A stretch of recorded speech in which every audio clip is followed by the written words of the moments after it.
अंधी कोठरी गांव के किनारे एक पुरानी हवेली खंडर बन चुकी थी। लोग कहते थे कि वहाँ एक अंधी कोठरी है जहाँ कभी कोई दाखिल हुआ वापस ना आया। गांव के बूढ़े कहते रात के वक्त वहाँ जाना अपनी मौत को दावत देना है। लेकिन कबीर जो शहर से वापस आया था इन बातों को खराफात समझता था। वो कहने लगा, आज रात में जाके देखूंगा कि इस कोठरी में आखिर है क्या। रात के अंधेरे में चांदनी मध्यम थी। कबीर एक टॉर्च लेकर हवेली में दाखिल हुआ।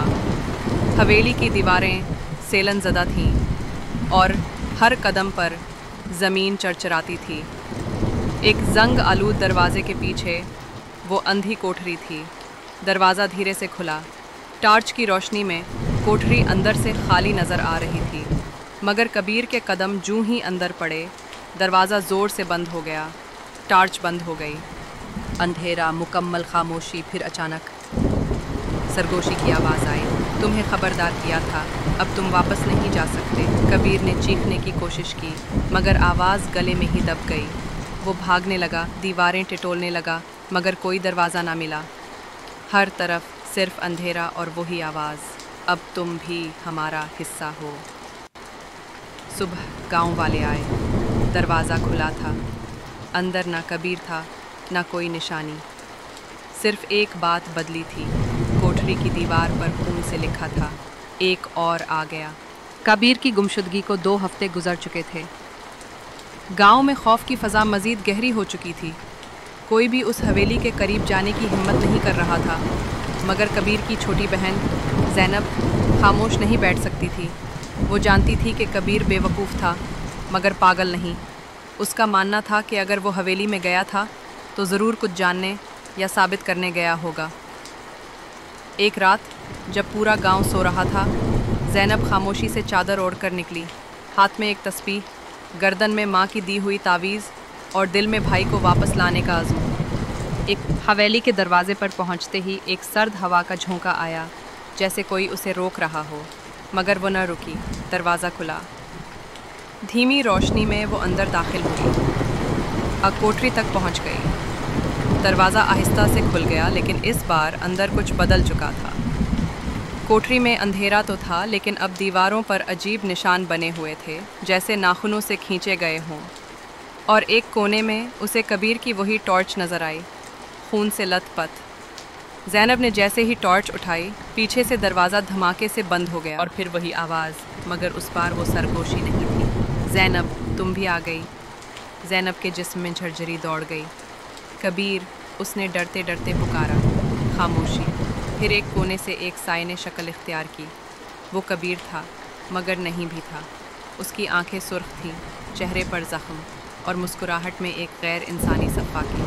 तुम्हें नहीं आना चाहिए था बहन, अब तुम भी यहाँ फंस गई। ज़ैनब पीछे हटी, मगर कोठरी अब वही नहीं रही थी। फ़र्श अब दलदली हो चुकी थी, दीवारें सांस ले रही थीं और छत से उल्टे लटके साए आहिस्ता आहिस्ता हरकत कर रहे थे। कबीर की आवाज़ गूंजी, ये जगह ज़िंदा है और ये हमें खा गई है, अब तुम्हें भी निगल जाएगी। ज़ैनब की चीख गूंजी, मगर हवेली के बाहर सब कुछ वैसा ही खामोश था जैसे कभी कुछ हुआ ही ना हो। सुबह जब लोग आए तो अंदर न ज़ैनब थी, न कबीर, न कोई निशान। बस दीवार पर नया पैगाम, एक और आ गई और अब ये मुकम्मल हो रही है। ज़ैनब की गुमशुदगी ने गांव को लर्जा दिया।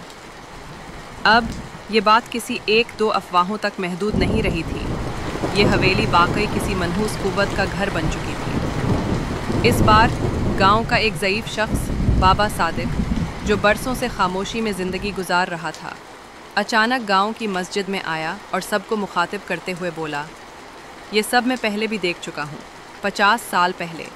लोग हैरान हुए। बाबा सादिक ने लरसती आवाज़ में बताया, वो कोठरी एक आम जगह न थी। वो एक तावीज़ी दायरे पर बनाई गई थी।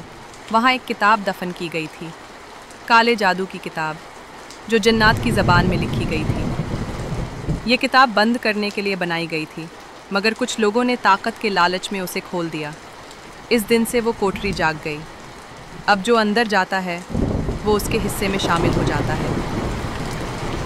एक नौजवान रेहान, जो कबीर और ज़ैनब का करीबी दोस्त था, ये सब सुनकर लरज़ गया, मगर उसने फ़ैसला कर लिया, अगर ये किताब है तो इसे फिर से बंद किया जा सकता है।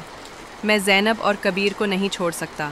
बाबा सादिक ने उसे एक चमड़े का नक्शा दिया, पुराना, बोसीदा मगर वाज़ेह। उसमें एक रास्ता दिखाया गया था जो हवेली की पुरानी कुएं से होता हुआ ज़ेर ज़मीन काले जादू की किताब तक ले जाता था। रेहान दुआ लेकर, तावीज़ पहनकर रात को निकला।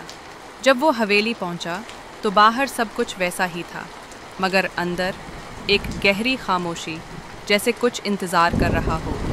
रेहान कुएं तक पहुंचा, रस्सी बांधी, नीचे उतरा। ज़मीन केली थी, दीवारों पर अजीब नक्श, जैसे जिंदा गोश्त से उभरते जा रहे हों। कई कदमों बाद वो एक पत्थर के दरवाजे तक पहुंचा। दरवाजे पर खून से लिखा था, जो इसके राज जान ले वो रोशनी को कभी नहीं देखता। रेहान ने दरवाज़ा खोला। सामने एक पत्थर की मेज़ पर वो किताब रखी थी, ज़बूर सियाह, काले चमड़े में लिपटी हुई, और उसके अतराफ में जंजीरें जिन पर सुर्ख धागे बंधे थे।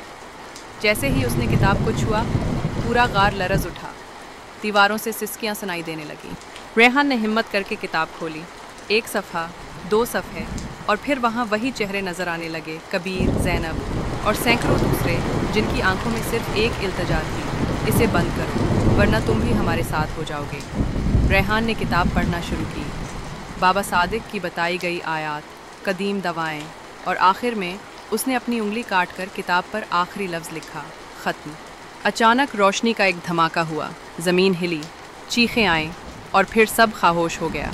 सुबह जब लोग हवेली के पास आए, दरवाज़ा खुला हुआ था। अंदर सिर्फ 3 लोग बेहोश पड़े थे, रेहान, कबीर और ज़ैनब।